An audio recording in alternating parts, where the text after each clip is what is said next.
Eh bien aujourd'hui, c'est moi, Sabine, qui va vous parler. Alors l'autre jour, je vous ai parlé des maladies ou du mal à dit. Eh bien aujourd'hui, je vais vous parler du respect. Le respect envers soi-même, mais aussi le respect envers la nature, l'environnement et envers les autres.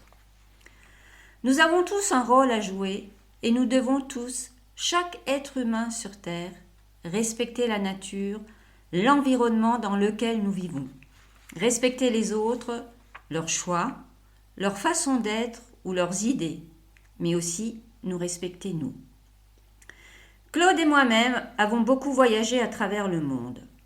Et tous ces voyages nous ont amenés du nord au sud, de l'est à l'ouest, en passant par la Laponie, le Guatemala, l'Afrique du Sud, l'Australie avec sa merveilleuse barrière de corail, Hawaï, les États-Unis, l'Europe, etc. Eh bien, tous ces voyages ont été très riches d'enseignements. Partir à la rencontre d'hommes et de femmes, mais aussi d'autres civilisations avec d'autres cultures. Eh bien, tout ceci m'a permis d'élargir ma façon de voir la vie et de ne plus exprimer de jugement trop rapide. En fait, un vieil adage amérindien dit « Si tu n'as pas chaussé ses mocassins, ne juge pas ton voisin ». Eh bien, durant toutes ces années et durant tous ces voyages, j'ai appris énormément de choses. Et j'ai pu découvrir des endroits merveilleux sur cette terre. Mais je me suis aussi rendu compte à quelle vitesse vertigineuse l'homme était capable de détruire tout cela.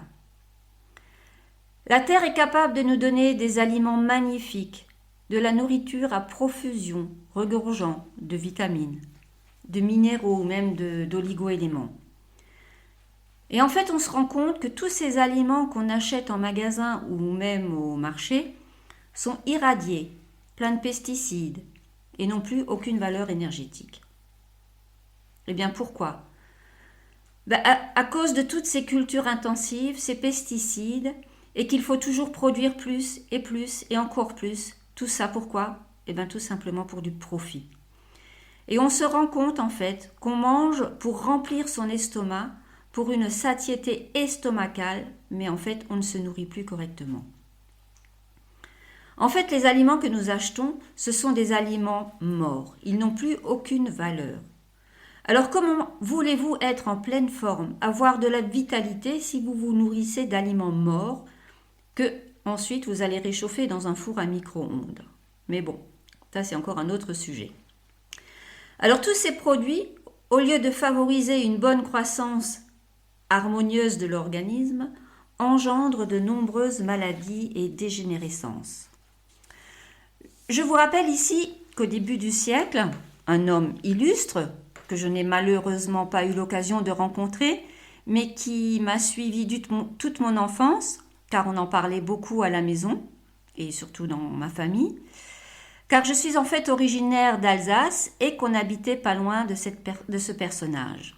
Eh bien, je parle ici du docteur Albert Schweitzer, un personnage extraordinaire qui parlait déjà du respect de la vie dans toutes ses facettes, c'est-à-dire respect de la nature, des plantes, des animaux et de l'être humain. La santé passe par l'assiette, c'est la base. L'alimentation déséquilibrée à base de sucre, de trop de graisses saturées, va entraîner à la longue des maladies. Eh bien, tout comme Hippocrate au XVe siècle disait que ton aliment soit ton médicament. Mais nous vivons dans un monde où les impératifs économiques sont prioritaires et la valeur humaine n'a plus sa place, malheureusement. Il faut raisonner en rendement, en productivité, en bénéfice. Le souci de l'être humain, c'est un peu le propre de l'homme. Tant qu'il ne se prend pas la porte en pleine figure, il ne va pas réagir. Et il va toujours dire « on verra ». On aura toujours le temps. De toute manière, on marche sur la tête. Quand on pense qu'on donne de la farine animale à une vache, alors que la vache, c'est un ruminant, et qu'on dit tout va bien, il n'y a pas de souci à se faire, mais on va où ? C'est de la vraie folie et on nous fait croire qu'il n'y a rien de mal à ceci. En fait, quand on mange, qu'est-ce qu'on trouve dans l'assiette? Eh bien, on va trouver de la salade, des légumes, du poisson, de la viande pour ceux qui mangent de la viande, des fruits, du fromage, etc. Mais en finalité, on mange des pesticides, des engrais chimiques, des herbicides, des antibiotiques, des métaux lourds. Et j'en arrête là car la liste est longue. Alors, bon appétit tout le monde.